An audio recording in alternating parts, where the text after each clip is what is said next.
Hey guys, it's Nick. Welcome to another episode of T-365.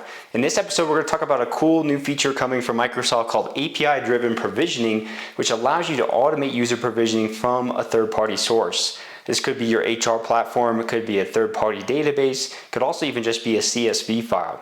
So it's going to solve a huge pain point here and help us streamline our automations when we talk about user onboarding. And I'll unpack more of the efficiencies as we keep going here. One of the things though that I want to talk about is the traditional methods or how we exist today as far as when we talk about the interaction between HR departments, whether that's our own internal HR department or the third-party HR department for an MSP. So today, if we're lucky, we have a user that goes in and they submit some type of form for us, and that form ultimately goes into our ticketing system here.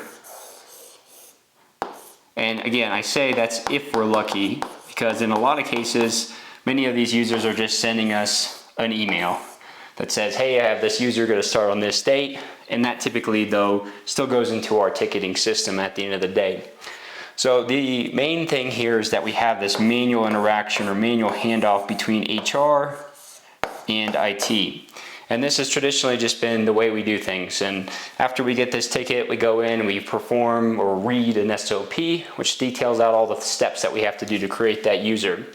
And in a lot of cases, you're going in and you're creating the user in Microsoft. You're licensing them. You're giving them access to certain groups or Teams channels.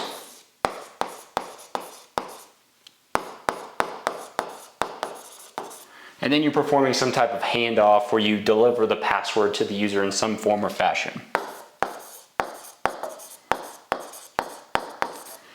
So this is oversimplifying things, but I just want to make the point here that this is all manual. And so with this process that we're talking about as well too, we're going to look at how we can automate this process of creating the user when they're generated in this third-party source. Again, this is going to be agnostic to whatever tool we use today, whether that's actual software, HR software, a third-party database, or even a CSV file. So when we talk about the traditional sense here, we have the concept of local Active Directory and cloud-based Active Directory as well too. So we have ADDS down here, and I'll just put this in the box. And then we have M365 up here in the cloud. And usually we have, AD sync going on if we're running this environment so that we're syncing our users up into Microsoft 365 when they're created. Now, Microsoft has traditionally had a solution that synced to a couple different HR softwares in Entra or Azure AD as is previously known, and that was just Workday and SAP. Now, a lot of us out there are using not necessarily these tools, but we're also in a lot of cases with SMB that I see, nobody even has an HR software that they're using right now. They're maybe manually collecting that in a CSV file. So what Microsoft has done here with API-driven provisioning is allowing you just to have an API endpoint that you can hit, and this API endpoint allows you to send what's known as a SCIM package or a SCIM provisioning package over into either the cloud or local Active Directory. And so I can go ahead and send a package or payload up into the cloud or down into the local Active Directory environment, and the user record itself will flow up into Microsoft 365. So this is kind of a really high-level picture of what this is doing, and I'm going to show you this within the Entra ID Admin Center, but it's very cool because we can start to tap into and automate this process of driving users into our Active Directory from what I would consider to be a better source of truth for the actual genesis of that user. And by the way, you're kind of eliminating this handoff potentially between HR and IT, because all they're doing is updating the user record on their side and their systems, and that flows into this automated process. Now, when we take a look at this checklist, again, this is high level. This is solving already one of the use cases here as far as creating the user, but we can leverage other aspects of Entra ID to automate the rest of the process, or a lot of the process that we do, at least in Microsoft. So largely, you can solve all of these or a lot of these in here from leveraging something like dynamic groups. And so if we have this in here, we can say that we can leverage a dynamic group based off of their job title or their department, things like that, which will then give them access into licensing, might give them access into different groups, which would then subsequently give them access to things like Teams channels, SharePoint sites, things like that we might want to give. But it could also flow into other aspects of the Microsoft suite like Intune and the groups and the policies that we apply to that user as well. The cool part here with this API, we're also sending over a hire date. So this is actually transcending that attribute over, and I'll show you that when we get into the portal as well too. So while we cannot automate the entire process with just this flow, we can automate a lot by also having other things in place like dynamic group entry and things of that nature. You could also do some cool things with Power Automate, help streamline that additional part of the process like the welcome email, the password generation, things like that, if you're running in this type of environment. So this is a really powerful feature that I just wanted to highlight because it is going to change the way we could perform the user onboarding process, and eventually this might carry over into offboarding as well. But it does allow us to perform these types of activities outside of dynamic groups. We might also have group membership that would give access into applications as well. And if we've set them up for single sign-on, this is really beginning to streamline a lot of the operations that we have to conduct today when we talk about the onboarding tasks that we perform. And so this can save you a lot of time. A lot of the ticket load, I think at MSPs, you'll find a high percentage of time is spent into this activity, and a lot of companies out there are trying to solve for this. So this is a huge win for Microsoft, and I do want to show you this within the Entra ID Admin Center. So let's go ahead and pop in there now, and I'll show you how to set this up, some of the caveats I learned there as well. Okay, just so to get started here, again, this is in public preview. Some of the things that you see in this video might change by the time you're watching it, but hopefully a lot of the basic core concepts are the same as well. I'll probably update the video if it does change that much. I'm here in the Entra ID Admin Center. We're going to go under Applications here to Enterprise Applications. And from this list, we're going to click on New Application here. And you can see within this ecosystem, you have your tools like SAP highlighted here. You also have tools like Workday highlighted as well. And those, again, were traditionally the only applications that Microsoft supported with this type of provisioning activity. So the thing that we're going to want to search for, I just searched by API to look at this list. And within here, you have your API-driven provisioning to Microsoft Entra ID, but also you have API-driven provisioning to on-premise Active Directory. I'll link below Microsoft's guides, with both of these on how to set them up, just so you have both. I'm going to be highlighting the Entra ID cloud-only one. The only difference really is that you're installing an agent on your Active Directory server just to be able to run this and provision the user locally as well. There's not a whole lot of variance outside of that, but I'll definitely link the documentation so you guys can see that. I'm going to click into this one though. You can have multiple instances of this as well too. So I'm just going to call this HR test and click on create. After this is created here, you'll have this screen. In the main section we're going to go into is this provisioning section here. And then from here, you're going to click on get started. And then from the provisioning mode, we're going to click on automatic. And then I just like to click on save here. And this will give us the mappings, which we're going to need as well too. You can modify certain settings here, which is to send an email notification when failure occurs. If you're an MSP, likely this will just be your ticketing system. I'm just going to put in my email here for the purpose of this example. Under the mappings here, this is where you're going to find your schema mappings between the SCIM package or payload that we're going to be sending from this API and the mapping also to Entra ID attributes as well. So within this, we see that this is enabled. We can see the target object actions. If you're familiar with any software today that does do SCIM provisioning, this will look familiar to you as far as the screen here goes, because this is very common where you're dictating what types of create, update, read, delete capabilities that the application has, and then what the attribute mappings exist between these two tools. So out of the box, you have a lot here that you would want to configure, like title, the job department, even things like the UPN here is being mapped, and that's pulling it in and has specific syntax that you don't really have to change here for this as well. So one thing that you'll want to do in a lot of cases, just because I think this is a really imperative attribute to add when you talk about new user onboards and the things you might want to chain off of that, is to show this advanced mappings and edit the attribute list for the API. And specifically, this is getting into a lot of the meta detail that I'm not going to go into today, but I just want to show you how to add another attribute here. And a very good common one that you'll find is actually an extension for the hire date. So I didn't come up with this. This is actually Microsoft's documentation. I'll link that below. You can reference it. But in this documentation, you'll grab the schema definition, and in here you have this parsed out. The only thing that you're going to change here is you're going to dictate that this isn't Contoso. You're going to put your company's primary domain. So in this case, it's for me, it's T-365, and then the rest I can leave as is. I don't have to fill out the rest of this information, but I'm going to go ahead and save here. And then from here, we're going to add a new mapping, and this mapping is going to be direct. We're going to use the source attribute that we just created, which is that hire date.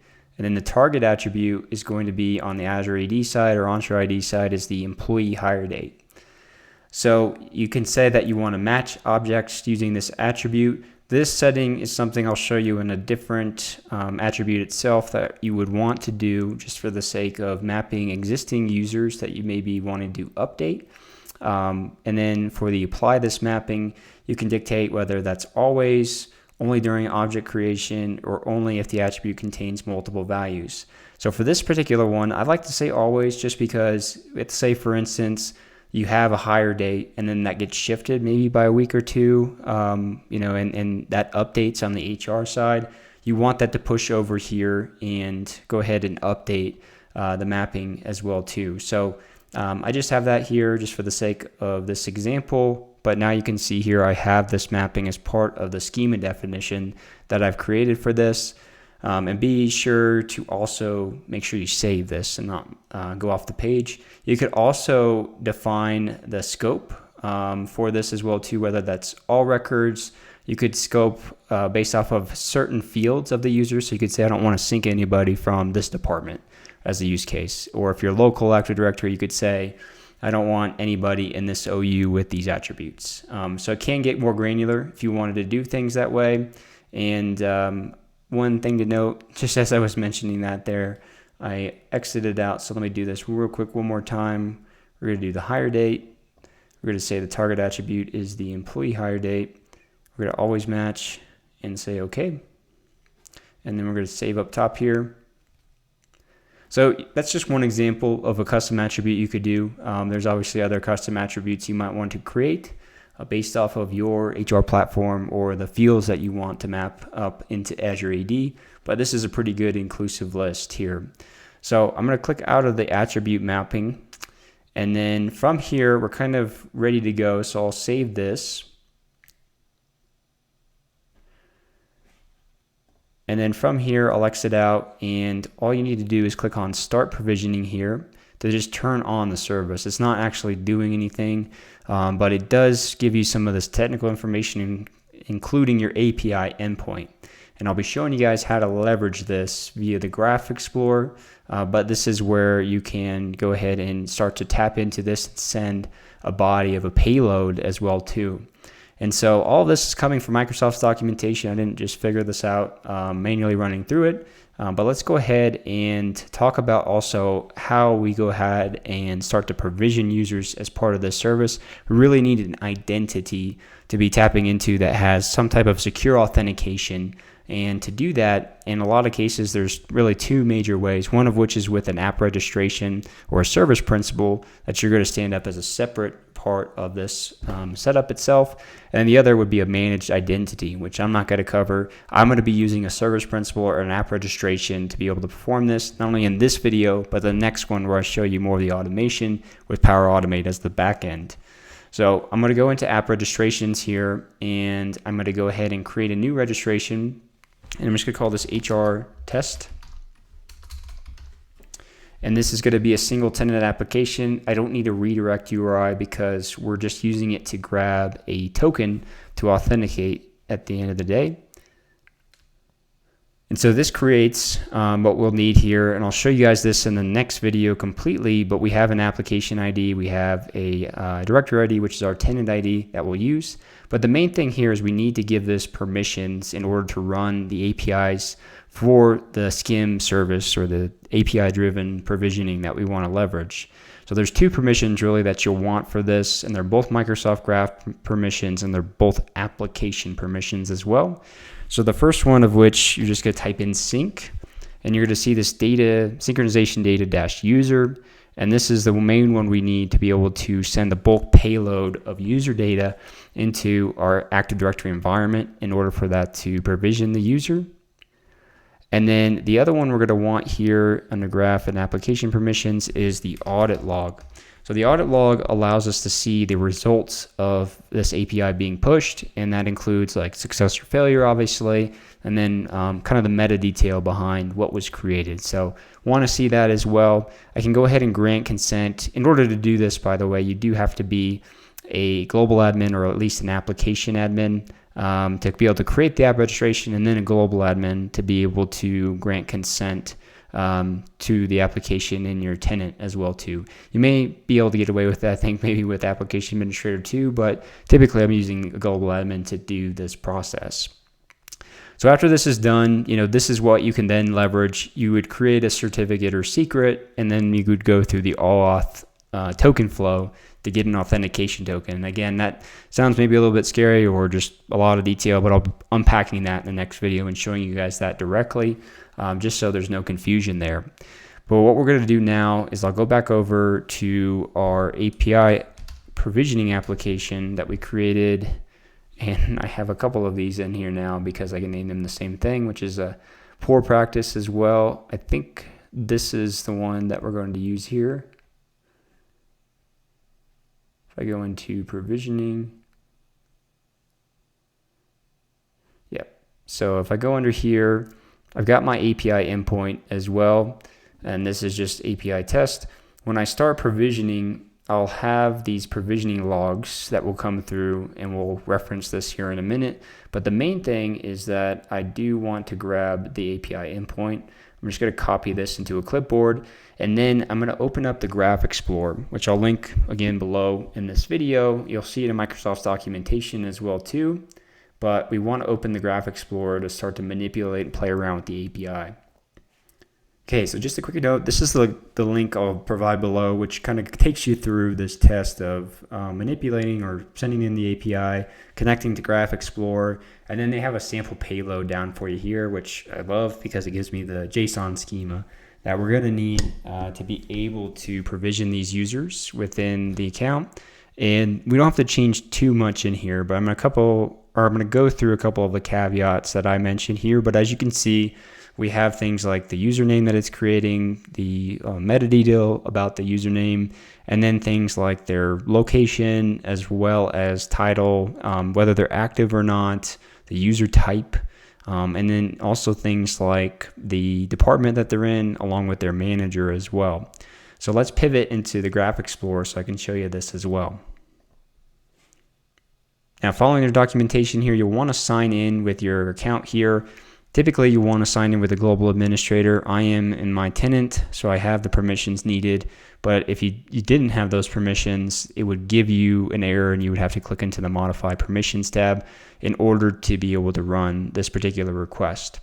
So I've pasted in that URL that we got from our Entra ID app that we provisioned there. But this is custom to your tenant. It'll be different looking from what you're going to be able to see based off of the app that was generated. But effectively here, I've pasted in kind of a body that we're going to leverage. This is a post request that we're going to run a query on, and effectively this was one I used previously just in testing this out. We're going to modify a few things here as well too, just to create a brand new user. So within my Active Directory right now, I don't have anybody by the name of Barry Allen. So I'm going to go ahead and type this in here. and I'm going to modify a couple of these settings as well. So just, modifying the names here. I'm going to say, now that I've done that, one other big piece to note here is this external ID. And in Azure, this is known as the employee ID. But when you send this over, you're basically sending a random custom GUID as part of this as well too. So I want to modify this so that I create this user a little bit differently here with a custom ID. And this is in a couple different locations here as well. But I think this is really important, and I'll get into this a lot more later, but this is important because when you want to reference this user as maybe making them a manager of somebody else, you have to reference this value as well here too. So what I'll go ahead and do now that we have the schema ready and ready to go, we can just go ahead and run this query. This will should give you a 202 accepted. If you don't, it probably is related to your permissions. But in the request headers, you do get this location value that's returned. And this is what we can call to see kind of the audit trail of how this is performing or what it's doing within there as well too. So if you copy this and you put this up in here, we're going to shift this into a GET request, and we're going to run this query now. And so in the response headers, we get back something that's really generic that we don't have to pay attention to, but this response preview is what we're really going to look to, and it's in a provisioning state right now, and the value is empty. So it does take, a couple minutes actually to finish this provisioning process, and when it's done because the value will actually be populated with an object or multiple objects depending on what you sent over there as well. This body that I sent over, as part of the main request, I can include many different users as part of that as well too. And this is where we'll get into later on how you can automate when a CSV is updated, or you want to run this daily on a CSV file based off of an employee date, and then pushing those users or updating users over time if their job title changes or their department changes, something like that. So I'm going to pause the video briefly here just for a few minutes and allow this value to return so I can show you guys that as well. Okay, so we're back. I've rerun the call and we've gotten our value back. And this has a lot of metadata attached to it, and a lot of it is what I would consider not to be something you have to really dive into, but it contains a lot of objects about what was done, what was created, things of that nature as well too. And it also gives you descriptions on this as well. I like, honestly, the Entra ID Admin Center just to see a little bit better version of this within the UI. So let's pop in there now to see that. Okay, so back in Entra, I'm going to go into my app again that I was on before, and I'm going to go into the provisioning logs here, and you'll see we have this record of Barry Allen, and the action is to create, and this was a successful message. So we can see the import details of everything that I defined as part of that body, and then I can see what was done and if all these things passed as well too. And then when you go in, you can also see a clear list of the modified properties. A lot of cases, the update job or action is going to be something where you want to see what was modified as part of that, whether that's employee moving from one department to the other or something like that. That can go into an update job, and it'll sync based off of this employee ID that it can find here as well. So that is something that we've seen in here, but we also want to go into the user section real quick here, and I can see Barry Allen, and I can see some of those attributes that I put in here under the properties, like their created date, the actual job title that they have, the department that they're in, their employee ID, things of that nature as well.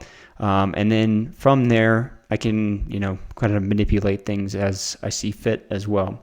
So this is really cool because we can send these users up into this environment. And then let's say I went into this job again, and I'll modify this back to the bulk upload API. Don't have to change much in this sense, but let's say I just changed his department in this use case to tour manager from tour operations in this case. So I'll go ahead and run this query, and I get this unknown error. And that is because I did not change this back to a post request. So always look to make this a post request at first, and then run the query. We get the response accepted, And then again, I get my location, which I can put in here, change to a GET request, and run the query again. And this gives me the preview, which again takes a few minutes. So while this is updating, I also wanted to reference some caveats that I found here, mostly just around this manager field. This manager field has this value in the display name of the user that you can put in here. But if the user was not created through this service, it doesn't know what the employee ID is. And so it doesn't know what to reference here. So the way I've found to overcome this is that you basically have to do kind of a bulk job when you start to add all of the users up into the cloud-based service and reference a new employee ID for them, but match them based off of their user principal name. So that's a lot to unpack just verbally, but I'll show you this between the two portals here. So we have Pardeep in this use case, and I have a value for him as 55666. Back in the Entra portal, if I go back to users and I go to Pardeep and I go to his properties, I can see 55666 is his employee ID, and that's because I synced them with the service initially.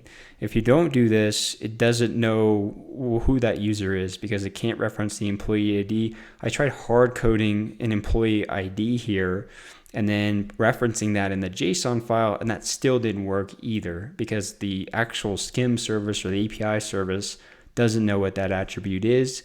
So your best bet or your best option, in my opinion, or at least right now, they may solve for this by the time you watch this video because I think it's a pretty annoying problem as part of the service. But effectively here, if you go into the provisioning service, one attribute we'll want to modify if we go into the edit provisioning section here. We'll go into the mappings again. We'll click on users, and then here we'll want to go down into the user principal name, and then we'll just change this section here to yes so that it can match the object using the user principal name. And that way I can enforce that employee ID to sync with the users, and then I can reference them as I go to look at maybe manipulating other attributes as far as the manager field, right? If I want to assign them as part of that as well too. So I'm going to go ahead and save this as an example, but then we'll go back into the user section here because our service should have stopped running or finished running by now. We'll go into Barry Allen was the user we updated. Go into his properties. Remember, we changed his department from tour operations to tour manager. And so that's synced, and we can additionally reference that in the logs for this service again as well too. So go back to HR test.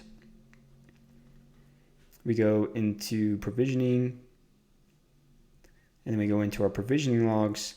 We have an update action, right? Because it referenced the source ID and the target ID here being that the identifier is that employee ID, and then we modified the department, and that was modified from tour to tour operations to tour manager.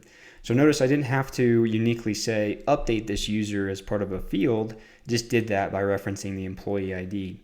And so this is something where we want to be able to leverage the capabilities of update when we have lateral movement in the company. And then when somebody leaves as well, if we go back to our Graph Explorer, we can change their active status to false, and that would disable the user in Active Directory again as well too. You could also put in their termination date as well. So that one is a little bit more complex to think about because we need to disable them at the date of their termination. So the workflow behind this, you would have to customize for that. There's more to unpack in that sense that I'll get into another video, but this is the main core purpose here or overview of the API. You can send in the JSON body that you're sending over as well too. Okay, so after seeing that, I bet your question here is, okay, how do I automate this process and not just send a bulk file over every time I want to update this? I need the process to be dynamic. So whenever we have some entry updated in a CSV file or want to run it on a periodic basis, I can bring these users over. So today, Microsoft has a couple of out-of-the-box options that you can leverage here for this process, and they have some tutorials for this as well too. They have the concept of using a logic app, which would allow you to read particularly a CSV file and recurrence, or have a recurrence there that reads that every day to go ahead and provision the users. You can see that in their tutorials. You could use PowerShell, and they have a tutorial on that as well too. I'm going to show you next week how to use Power Automate to leverage this and automate this process with a CSV. And then because it's an API, you can really just do something custom at the end of the day. So if you have either developers or want to automate this process in some third-party tool, you have the connectors and the API connections in order to do so. So a lot of this is going to be unpacked more so on the detail of how to streamline this and operate on this in next week's video, but I hope this was helpful in understanding a little bit more about this preview service. It does require an Azure AD P1 license today to be able to leverage this, but a lot of us have that because we have Microsoft Business Premium, at least in the SMB side of the house. So stay tuned for next week. Definitely comment with any questions below on any of the things that I talked about today. And as always, like and subscribe if you guys want to see more content around Microsoft and the MSP space. Thanks guys. I'll see you next week.